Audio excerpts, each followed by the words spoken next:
Picture the solar system the way you saw it as a child. A small yellow sun in the center and rings of colored planets circling close around it, almost touching, like beads on a string.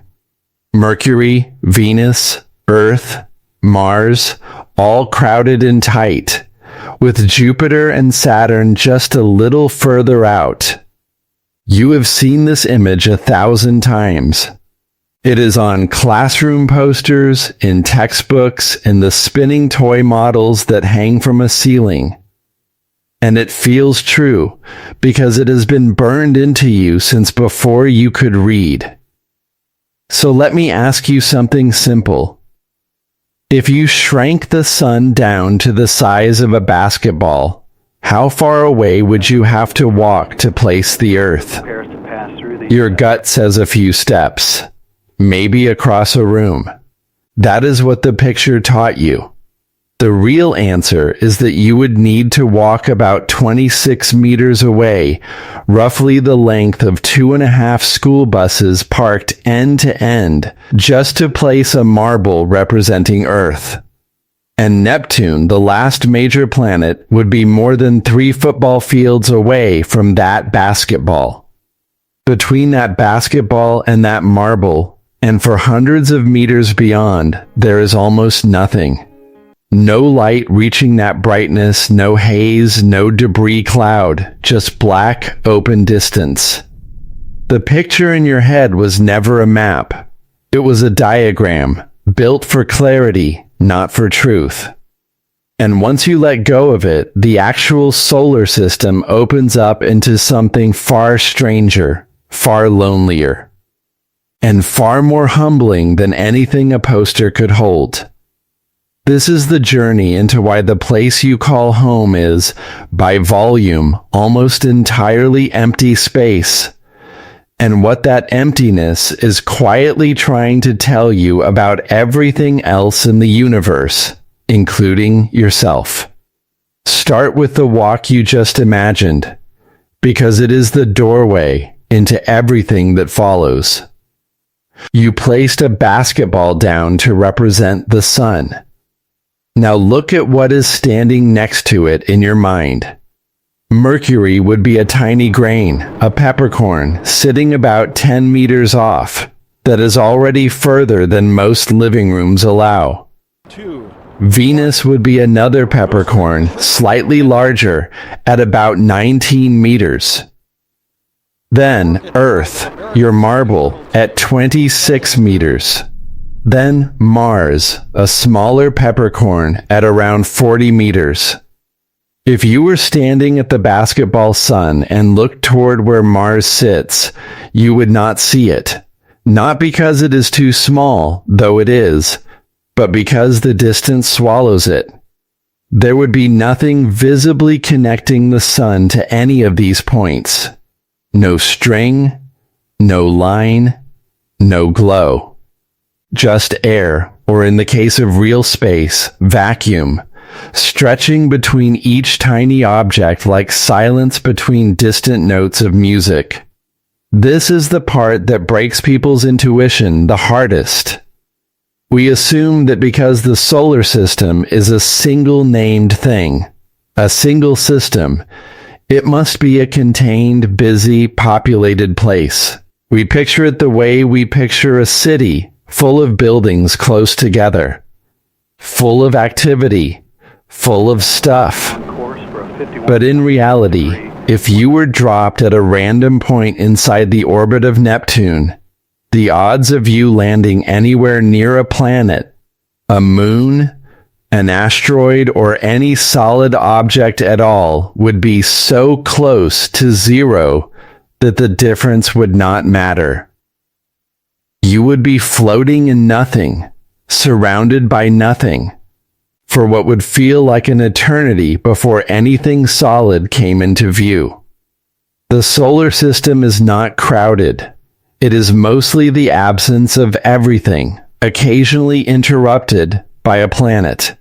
Johannes Kepler, the 17th century astronomer who first worked out that planets move in ellipses rather than perfect circles, spent years staring at orbital data trying to find a pattern that made sense to him. He believed, almost religiously, that the spacing of the planets had to reflect some kind of cosmic harmony, a geometric music written into the structure of creation. He was wrong about the specific geometry he proposed, but he was right about something deeper. The spacing is not random. The vast gaps you are walking through in your imagination right now are not failures of the solar system to be full. They are the result of physical laws sorting matter outward in specific, almost rhythmic ways. Kepler sensed the order in the emptiness centuries before anyone could explain why that emptiness existed at all. And that is the real question waiting at the end of this walk. Not just how much empty space exists between the planets, but why the early solar system, which started as a single dense, swirling, chaotic disk of gas and dust, ever became this sparse in the first place. Because it did not begin this way. Picture that disk 4.5 billion years ago. It was thick, turbulent, almost continuous, a spinning storm of material orbiting a newborn star. Something had to happen to turn that crowded disk into the emptiness you are standing in now. Something violent, slow, and almost unimaginably patient.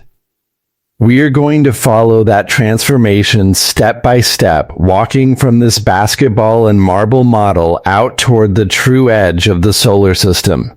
And you will find that every gap you thought was simple emptiness has its own story, its own physics, its own quiet drama playing out over billions of years. So leave the basketball behind for a moment. Walk forward, past where Mars would sit, and keep your eyes open, because the next stretch of this journey takes you through a region most people imagine completely wrong. You have probably seen the scene in movies. A spaceship weaving and dodging through a dense field of tumbling rocks, asteroids slamming into each other, captains shouting evasive maneuvers, hull plating sparking against near misses. It is one of the most reliable images science fiction has given us, and it has trained almost everyone to believe the asteroid belt between Mars and Jupiter is a crowded minefield of rock. Picture a busy highway during rush hour, bumper to bumper, barely room to change lanes. That is the mental image the movies sold you. Hold on to that image, because the truth is going to dismantle it completely. The asteroid belt does contain an enormous number of objects. Estimates put the count of asteroids larger than 1 kilometer across somewhere in the range of 1 to 2 million, with countless smaller fragments numbering in the millions more. That sounds like more than enough material to fill a region with tumbling rock. But the asteroid belt is not a narrow lane. It is a donut-shaped region stretching roughly from 2 2/10 to 3 2/10 times the distance from the Earth to the Sun, which means it occupies a volume of space so staggeringly vast that even millions of objects spread across it amount to almost nothing per cubic kilometer. If you took every asteroid in the belt and combined their total mass, you would end up with something less than 4% of the mass of our moon. Spread that across a region wider than the distance between Earth and Mars, and what you get is not a minefield. It is closer to a few scattered grains of sand inside a stadium the size of a small country. Here is the number that should genuinely surprise you. The average distance between two asteroids in the main belt is roughly 1 million kilometers. That is more than 2.5 times the distance between the Earth and the Moon. NASA and other space agencies have sent more than a dozen spacecraft through the asteroid belt on their way to the outer solar system, including the Pioneer, Voyager, Galileo, Cassini, New Horizons, and Juno missions. Not one of them needed to perform a single evasive maneuver. Mission planners did not even need to plot a careful path around obstacles. They simply pointed the spacecraft in the right direction and let it sail through, because the odds of a collision were so astronomically low that avoidance was never a real engineering concern. The dramatic dodging scene from the movies has effectively a 0% chance of ever needing to happen in real life. This is where the twist lands, and it is worth sitting with for a moment. The asteroid belt is not empty because something failed to fill it. It is empty because of what almost lived there and never got the chance. In the earliest days of the solar system, the region between Mars and Jupiter should have had enough raw material by all the normal rules of planet formation to coalesce into a full-sized planet. Possibly something close to the size of Mars or even Earth. But Jupiter, sitting just beyond that region, had already grown enormous, and its gravity acted like a constant disruptive hand reaching into the unfinished neighborhood. Every time small clumps of rock and dust in that region tried to gather together and grow into something larger, Jupiter's gravitational pull would speed them up, slow them down, or fling them into wildly different orbits before they could settle into a stable, gentle dance with their neighbors. Instead of slowly clumping together the way planets normally do, the material in the belt kept getting stirred, scattered, and smashed apart by collisions at speeds too high to allow gentle merging. The asteroid belt is, in a very real sense, a planet that Jupiter never allowed to finish being born. It is not leftover material. It is interrupted material, frozen in an unfinished state for 4.5 billion years. Giuseppe Piazzi, the Italian astronomer and priest who in 1801 discovered Ceres, the largest object in the asteroid belt, initially believed he had found a new planet. For decades after his discovery, astronomers continued finding more objects in that same region and slowly came to realize they were not looking at a single missing planet, but at the scattered, fragmented remains of one that had been prevented from forming. Piazzi's discovery quietly rewrote what people assumed about the orderly procession of planets, revealing that the solar system's structure included not just successful worlds but also abandoned attempts, gravitational accidents, places where formation simply ran out of road. So as you pass through this region in your imagination, what you are walking through is not a debris field. It is a graveyard of almost. A place defined less by what is there than by what was supposed to be there and never got to exist. And if a region with over 1 million large objects in it counts as essentially empty, you have to wonder what waits in the regions of the solar system that never had even that much material to begin with. Because beyond the asteroid belt, past the looming influence of Jupiter, the gaps are about to get so large that the distance between Mars and the asteroid belt will start to feel, in comparison, like the short walk across a room. Keep walking, because the asteroid belt, for all its emptiness, is still just the doorstep. What lies beyond Jupiter is where distance itself starts to lose its meaning to a human mind. Think about how long a flight from one side of the world to the other feels. 15, 16 hours, cramped in a metal tube at 400 miles an hour, and by the end of it, you feel like you have traveled about as far across a surface as a person reasonably can in a day. Now hold on to that feeling of a long flight, because it is going to become almost laughably small as a unit of measurement for what comes next. Jupiter itself is already 5 times further from the Sun than Earth is. But the real revelation is not Jupiter's distance, it is the gap that opens up after it. From Jupiter to Saturn is a leap nearly as large as the entire distance from the Sun out to Jupiter itself. From Saturn to Uranus, the gap nearly doubles again. From Uranus to Neptune, another vast stretch opens, one so wide that light, moving at the fastest speed allowed in this universe, takes about 4 hours to cross it. Voyager 2, the only spacecraft in human history to ever fly past Neptune, took 12 years after its 1977 launch just to reach that distant blue world. And that was after using Jupiter's, Saturn's, and Uranus's gravity as a chain of slingshots to accelerate it along the way. Without those gravitational assists, the journey would have taken far longer. Picture the gaps between the inner planets as the distance between rooms in a house. The gaps between the outer planets are the distance between cities. And by the time you reach the space between Uranus and Neptune, you are no longer talking about a trip across a city. You are talking about a trip across an ocean, with nothing beneath you the entire way.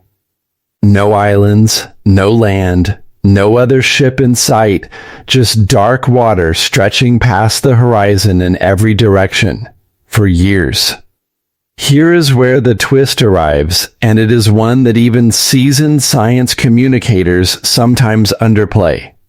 You might assume that since Jupiter and Saturn are so enormous, the space around them must feel comparatively full, busy with moons, rings, gravitational structure, activity. And it is true that Jupiter has more than 90 known moons, and Saturn's rings are an extraordinary, intricate structure of ice and rock. But step back from those planets by even a modest distance, a few million kilometers, well within what would still count as their gravitational neighborhood, and the structure vanishes entirely. The rings, the moons, the storms, all of it is compressed into a vanishingly small pocket of space immediately around the planet itself. The vast majority of the journey between Jupiter and Saturn, between Saturn and Uranus, between Uranus and Neptune, is not just empty in the sense of being unoccupied by planets. It is empty in the sense of containing essentially nothing larger than scattered molecules of gas and dust, spread so thin that the density of matter in those regions can be lower than the best vacuums humans can manufacture in laboratories on Earth. Think about that for a moment, because it deserves more weight than a passing mention. The vacuum chambers physicists build to conduct precise experiments, chambers engineered specifically to remove as much matter as humanly possible, chambers that represent some of the most extreme emptiness our species can intentionally create, are sometimes less empty than the natural space drifting between the outer planets of our own solar system. We think of vacuum as an artificial extreme, something we have to work hard to achieve. But out past Jupiter, nature achieves it constantly, effortlessly, across distances measured in the billions of kilometers, simply because there has never been enough matter out there to fill the space available. Carl Sagan, reflecting on the now famous pale blue dot photograph taken by Voyager 1 in 1990 from beyond the orbit of Neptune, spoke about how the image showed Earth as a single point of light suspended in what he called a great enveloping cosmic dark. Sagan was not simply being poetic for effect. He was describing, with real scientific precision, what the spacecraft's cameras actually captured. A solar system so dominated by darkness and distance that even a planet teeming with billions of human lives reduced to less than a pixel against the black. The emptiness was not a metaphor in that photograph. It was the literal, measured reality of the space Voyager had spent over a decade crossing. And here is the part that should genuinely unsettle your sense of scale. As vast as the distances between Jupiter, Saturn, Uranus, and Neptune feel, this entire outer planetary region, the one that takes a spacecraft over a decade to cross at tens of thousands of kilometers per hour, is still considered the close neighborhood of the solar system. Beyond Neptune, the true outer reaches begin, and the distances involved are about to make the gap between Uranus and Neptune feel, in retrospect, like a short walk down a hallway. Because past Neptune lies a region many people have never even heard of, populated by a dwarf planet that was once taught in schools as the 9th full planet, before astronomers realized it was only the brightest member of an entire belt of frozen ancient worlds. Beyond Neptune, the rules of the solar system you grew up with start to dissolve. There are no more named planets out here, at least not the kind that get put on classroom posters. But there is a region called the Kuiper belt, and to understand it, picture the asteroid belt from earlier, the donut-shaped field of rock between Mars and Jupiter. Now imagine that donut stretched out, frozen solid, and expanded until it is roughly 20 times wider and vastly more massive in total material. That is the Kuiper belt, a disc-shaped region of icy bodies starting around the orbit of Neptune and extending billions of kilometers further outward into the dark. Pluto lives out here, along with other dwarf planets like Eris, Haumea, and Makemake. For decades, Pluto was taught as the 9th planet, the final outpost of the solar system, a small icy world clinging to the edge of the map. Then, in 2006, the International Astronomical Union reclassified Pluto as a dwarf planet. Not because it shrank or changed in any way, but because astronomers, led in large part by the discoveries of Mike Brown and his team, kept finding other objects out in the Kuiper belt that were comparable in size and in some cases even larger. Eris, discovered in 2005, was initially thought to be more massive than Pluto, and its discovery directly triggered the debate that led to Pluto's reclassification. Pluto was never unique. It was simply the first of an entire population of similar worlds that astronomers happened to find first, decades before they had the technology to detect its smaller, dimmer neighbors. This is the twist worth sitting with. For most of the 20th century, humanity believed the solar system ended at Pluto, that it was the final marker, the edge of the map. The last planet before the great nothing of interstellar space. We now know Pluto sits closer to the beginning of the Kuiper belt than the end of it. The Kuiper belt itself stretches out to roughly 50 times the distance from the Earth to the Sun, and it is estimated to contain hundreds of thousands of objects larger than 100 kilometers across. along with an unknown number of smaller icy bodies, possibly trillions of comets in total. And yet, despite containing this almost incomprehensible number of objects, the Kuiper belt is once again overwhelmingly empty space. Spread across a region that wide, even a population numbering in the hundreds of thousands or millions amounts to a density so low that new horizons. The spacecraft that gave humanity its first close-up images of Pluto in 2015 had to be carefully aimed years in advance at a tiny secondary target called Arrokoth, a small Kuiper belt object roughly 30 kilometers long. Because the odds of randomly encountering something interesting out there without precise planning were essentially zero. Gerard Kuiper, the Dutch-American astronomer the belt is named after, proposed in 1951 that a disk of icy debris should exist beyond Neptune, left over from the solar system's formation. Material that never had the chance to accrete into a full planet because it orbited too slowly and too far apart for gravity to pull it together efficiently. Kuiper made this prediction decades before any technology existed that could actually detect objects that small and that distant. It was not until 1992 that astronomers David Jewett and Jane Liu discovered the first confirmed Kuiper belt object beyond Pluto and its moon Charon, finally proving that Kuiper's theoretical belt was real. For over 40 years, the Kuiper belt existed only as a calculation, an educated guess about emptiness and leftover material, before a single telescope ever confirmed it was actually out there. And here is where the scale of emptiness becomes genuinely difficult for a human mind to hold on to.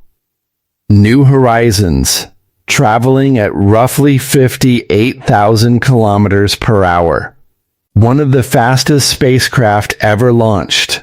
Took over 9 years just to reach Pluto, and another 4 years after that to reach Arrokoth.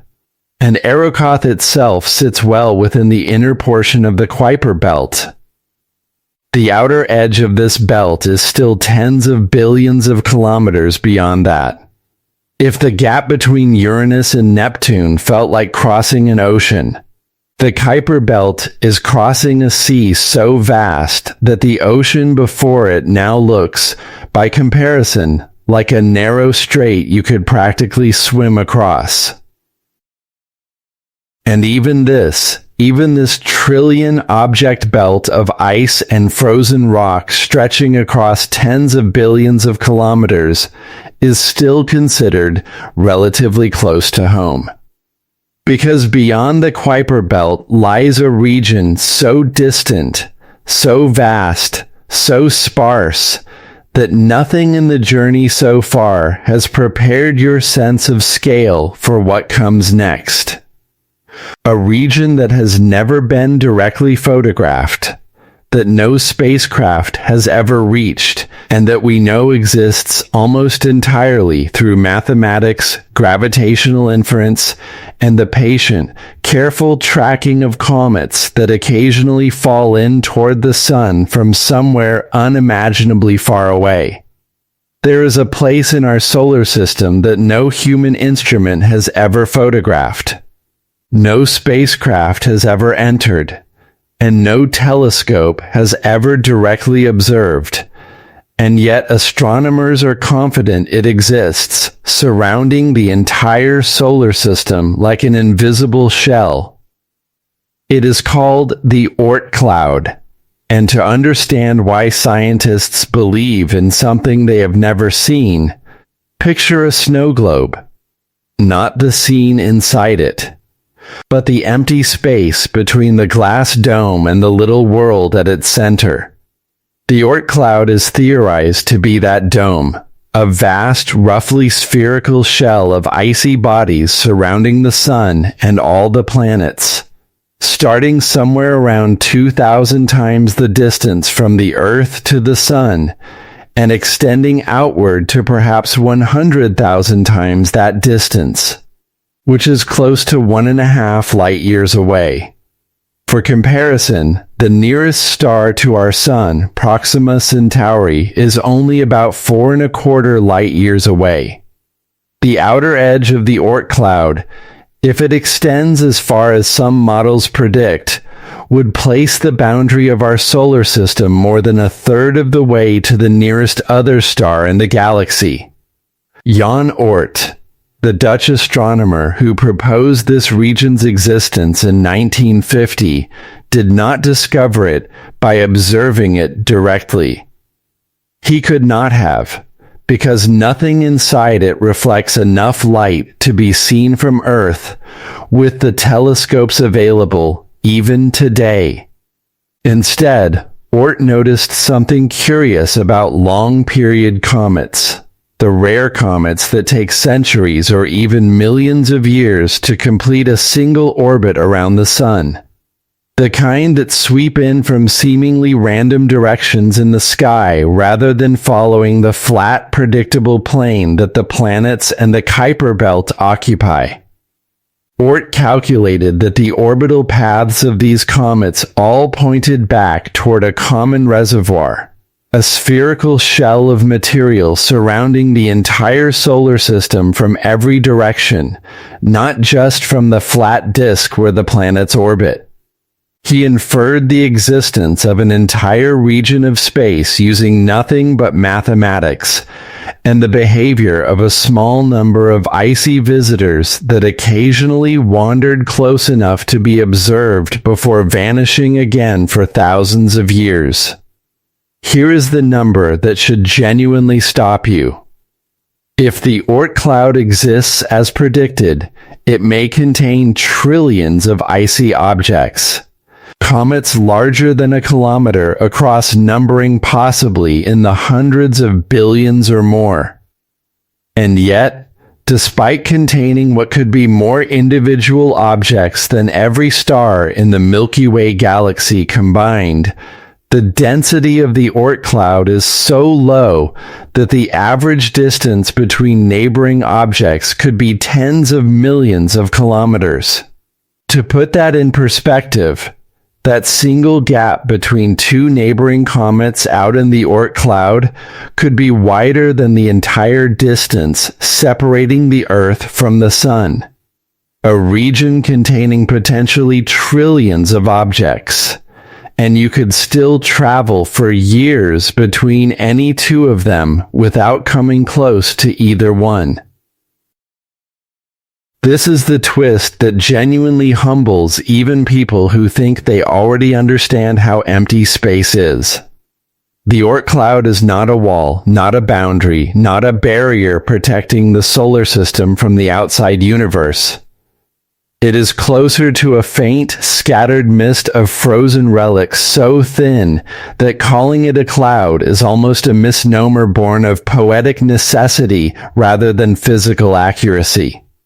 If you traveled the entire diameter of the Oort cloud and somehow could see every object within it laid out simultaneously, the vast, overwhelming majority of your view in every direction would still be nothing. Black, silent, star-flecked nothing, occasionally interrupted across millions of kilometers by a single frozen wanderer slowly completing an orbit that might take longer to finish than the entire span of recorded human history multiplied many times over. No spacecraft has ever reached the Oort cloud.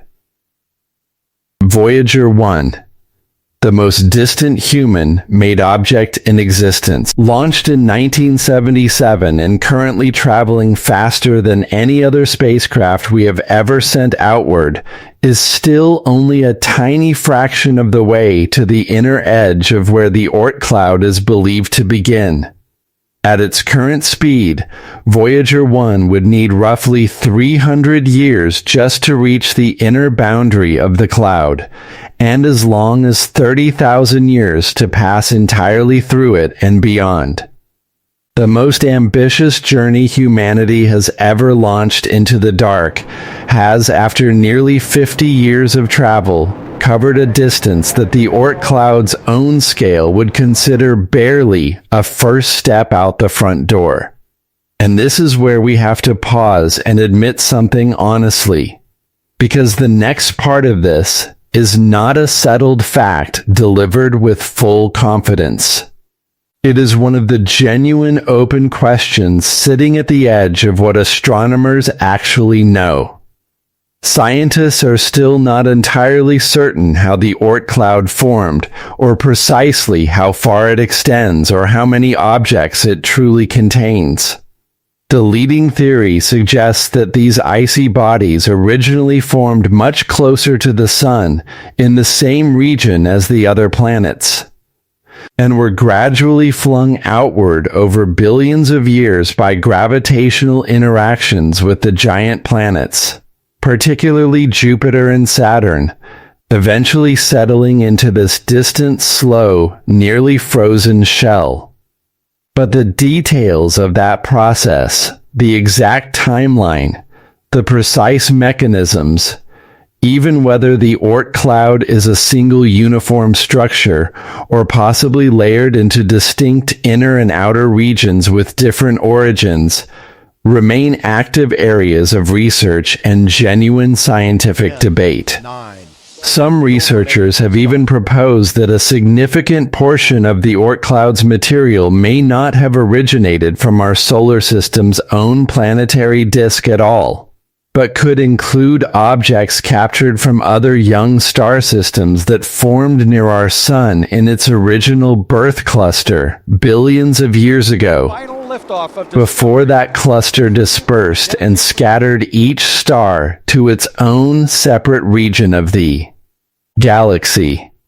If that theory holds any truth, it would mean that scattered somewhere in that vast, mostly invisible shell surrounding your home solar system right now, there may be frozen fragments that were never originally ours at all, foreign material drifting silently at the edge of everything you have ever known, captured by gravity from a sibling star system that no longer even exists in recognizable form.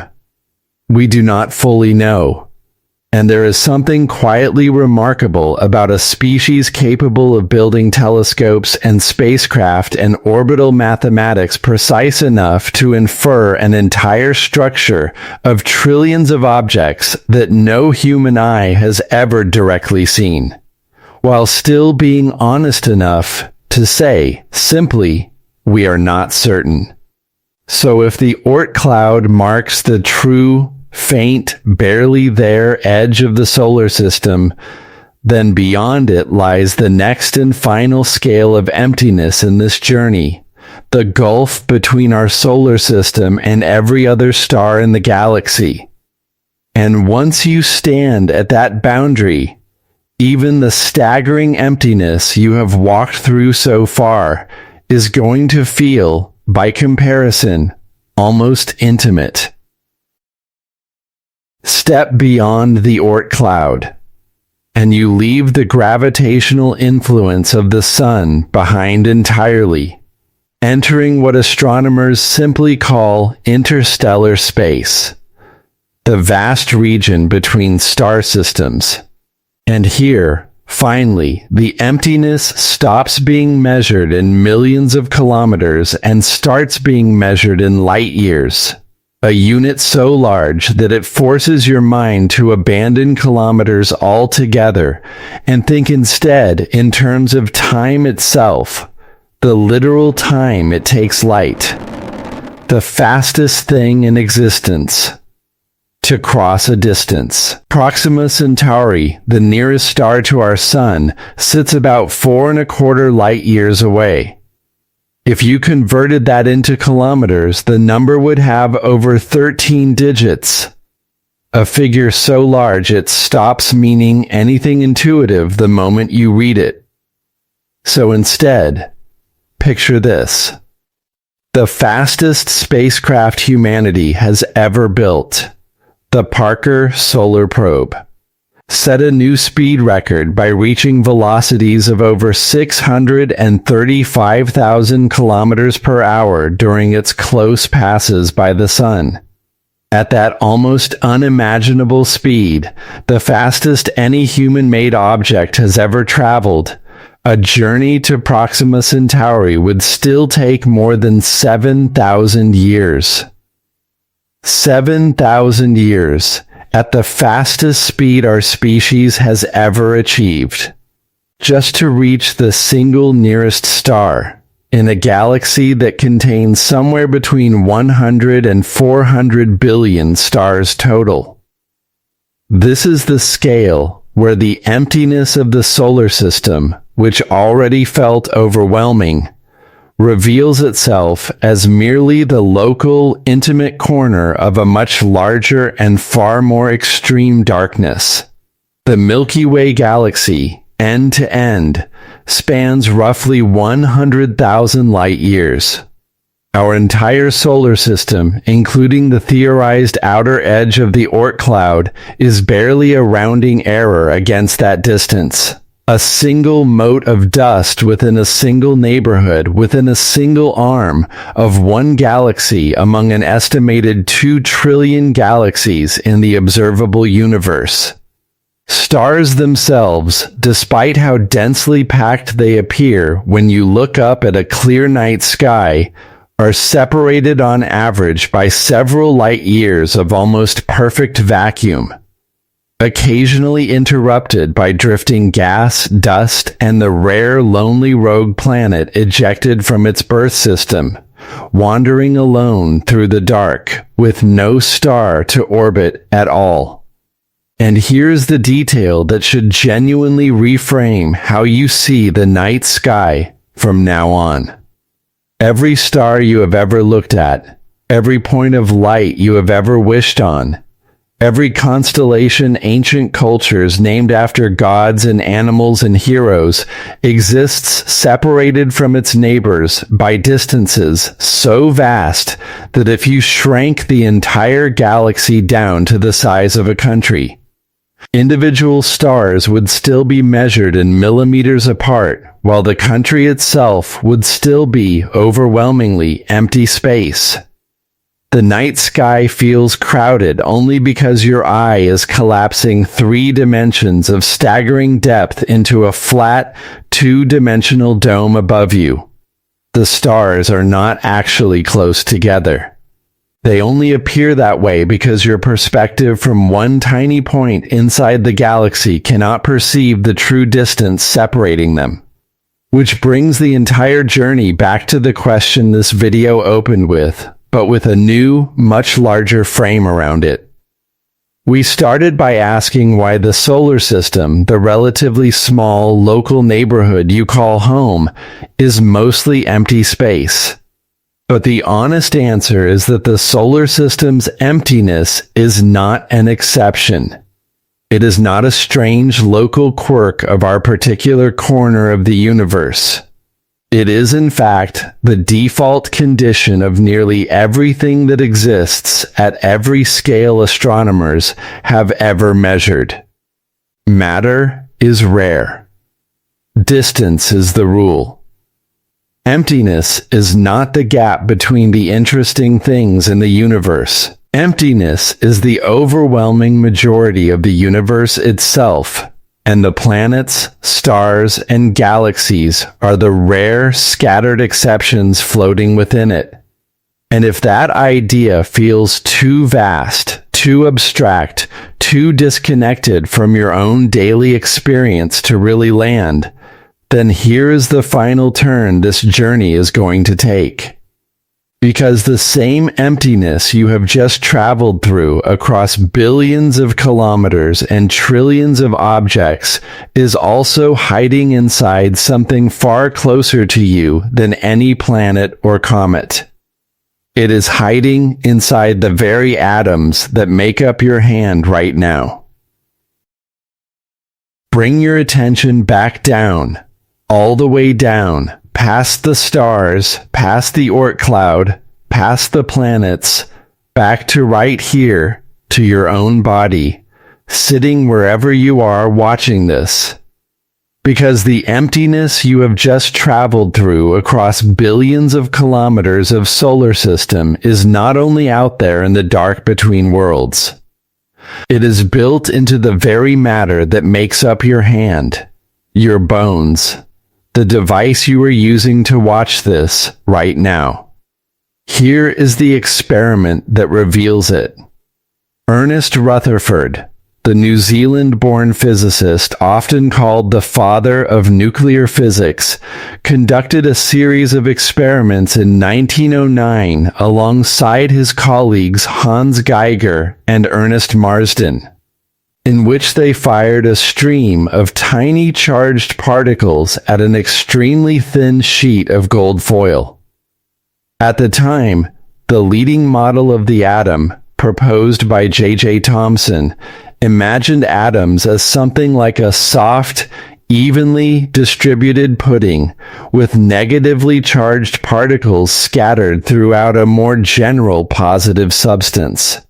If that model were correct, the particles Rutherford fired at the gold foil should have passed through with only minor deflections, since the positive charge would be spread out too thinly to redirect anything significantly. Instead, Rutherford and his team observed something that genuinely shocked them. The overwhelming majority of particles passed straight through the gold foil as if nothing were there at all. But every so often, roughly 1 in 8,000, a particle would bounce back almost directly the way it came, deflected at an extreme angle, as though it had struck something incredibly small, incredibly dense, and incredibly concentrated. Rutherford later described his own astonishment using an analogy that has survived in physics teaching for over a century, saying the result was as if you fired a 15-inch artillery shell at a piece of tissue paper and it bounced straight back and hit you. What Rutherford had discovered was that the atom is, structurally, shockingly similar to the solar system you have just spent this entire video walking through. A tiny, incredibly dense nucleus sits at the center, carrying nearly all of the atom's mass, surrounded by electrons occupying a vast region of space far larger than the nucleus itself, with almost nothing physically substantial filling the gap between them. If you scaled a single hydrogen atom up so that its nucleus was the size of that basketball you imagined holding the sun at the very beginning of this video, the electron orbiting around it would be roughly 2 kilometers away, more than a mile of essentially empty space surrounding a single, lonely speck. The proportions are not just similar to the solar system, they are, in many respects, even more extreme. An atom is, by some estimates, more than 99.99% empty space by volume. This is the twist that should genuinely unsettle the ground beneath your feet. Quite literally. Your hand, the one possibly resting on a table or a phone screen right now, feels solid because the electrons in the outer layer of your hand's atoms are repelling the electrons in the outer layer of whatever surface you are touching. You have never in your entire life actually touched anything, not in the way the word implies. Every sensation of solidity, every feeling of pressing your hand against a wall, a desk, another person's hand, is the result of electromagnetic repulsion between clouds of electrons that never make direct contact, hovering apart from each other across the same kind of proportional emptiness that separates the planets from the sun. You are, structurally, mostly empty space, held together by forces strong enough to create the illusion of solidity, but the actual physical matter inside you, the protons and neutrons that carry almost all of your mass, occupy a volume so small that if every atom in your body were somehow compressed down to eliminate all of that empty space, all of humanity, all 8 billion of us combined, could fit into a volume roughly the size of a single sugar cube. So the question that opened this video, why is the solar system mostly empty, was never really a question about the solar system alone. It was a question about the fundamental architecture of reality itself, repeating at every scale humanity has ever managed to measure, from the unimaginable vastness between galaxies down through the merely staggering distances between stars, down through the vast gaps between planets, asteroids, and comets, down further still into the structure of the atoms that make up the device displaying these words to you right now, down into the atoms making up the eyes reading them. Emptiness is not the exception carved out between the interesting parts of existence. Emptiness is the canvas. Matter is the rare, scattered brushstroke painted thinly across it. Think back now to where this all began, to that basketball representing the sun, and the marble you would have to carry 26 meters away to represent your entire world. Think about how impossibly small that marble truly is, not just in the picture you imagined, but in reality. Suspended in a void so vast that even the nearest other star sits 7,000 years away at the fastest speed our entire species has ever managed to achieve.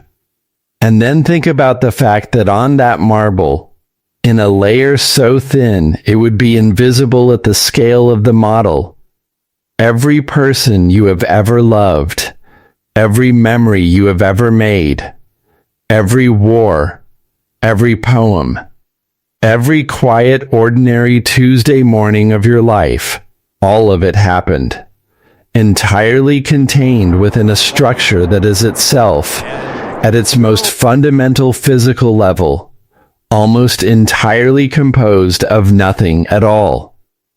There is something almost unbearably poetic in that.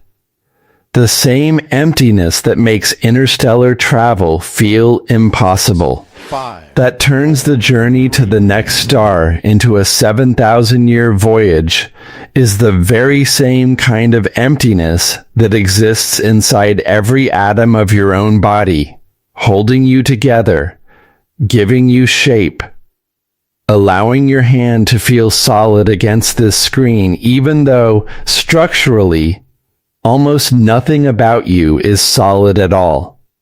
You are not a dense, solid thing moving through a mostly empty universe.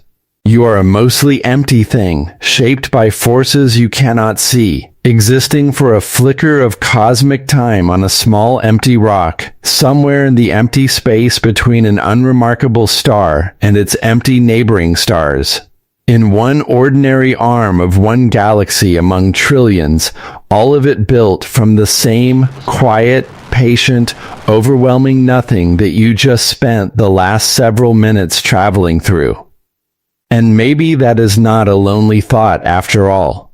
Maybe the fact that you exist at all, a rare, structured, conscious exception scattered across an otherwise empty universe, briefly aware enough to ask why it is all built this way, is the single least empty thing in all of it.